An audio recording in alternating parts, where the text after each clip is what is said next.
ମୁଁ ଗୋଟେ ଛୋଟିଆ ଷ୍ଟୋରି ଶୁଣିବି, ଆପଣମାନେ ଜାଣିପାରିବେ ଯେ ଯେତେବେଳେ ଆମେ ଅନ୍ୟର ହେଲ୍ପ କରନ୍ତି, ବିଭିନ୍ନ କାହାଣୀ ମାଧ୍ୟମରେ ଆପଣ ଜାଣିଥିବେ, କିନ୍ତୁ ଆଜି ଗୋଟେ ଛୋଟିଆ ଷ୍ଟୋରି ମୁଁ ଶୁଣାଉଛି। ଜଣେ ସାଧୁ ଥିଲେ।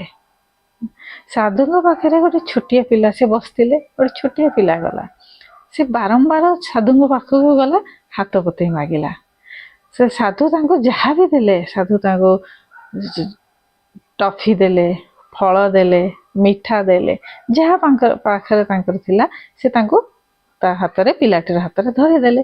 ପିଲାଟି ସେ ତାକୁ ପାଇ ତାଙ୍କ ସାମ୍ନାରେ ବସିଥିବା ବହୁତ ଜଣ ବ୍ୟକ୍ତି ତାଙ୍କ ସାମ୍ନାରେ ବସିଥାନ୍ତି। ସେ ସାଙ୍ଗେ ସାଙ୍ଗେ ସାଧୁଙ୍କଠୁ ନେଇଯାଏ ମାଗିକି, ଓ ଜଣେ ବ୍ୟକ୍ତିକୁ ଜଣ ଜଣ କରି ତାଙ୍କୁ ବାଣ୍ଟି ଦିଏ। ପୁଣି ଆସେ, ଦୌଡ଼ି ଆସେ, ପୁଣି ସାଧୁଙ୍କୁ କିଛି ମାଗେ, ପୁଣି ବାଣ୍ଟି ଦିଏ।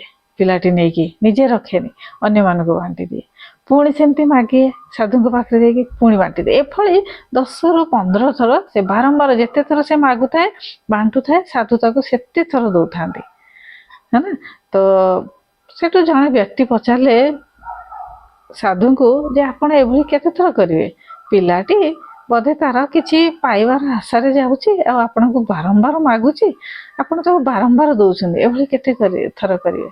ସାଧୁ ଜଣକ ହସିଦେଲେ ଆଉ କହିଲେ, ସେ ଯେତେ ଥର ମୋ ପାଖରୁ ନେଇ ଅନ୍ୟମାନଙ୍କୁ ବାଣ୍ଟୁଥିବ, ମୁଁ ସେତେ ଥର ତାକୁ ଦଉଥିବି, ଆଉ ସେତେ ଅଧିକା ତାକୁ ଦେଉଥିବି।